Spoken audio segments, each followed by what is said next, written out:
Here's a step-by-step guide to help you measure for a new downdraft cooker hood. Downdraft cooker hoods sit behind the hob or can be integrated. First, you'll need to make sure the hob and the hood are the same width.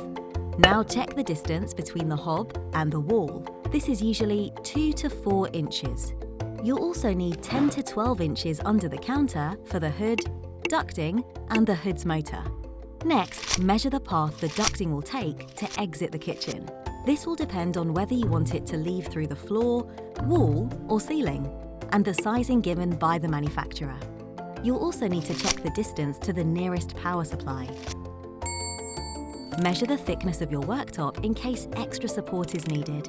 Next, check there's enough clearance from walls and objects if the hood has a pop-up mechanism. Finally, cross-check your measurements with the manufacturer's specifications, which you can find on the product page.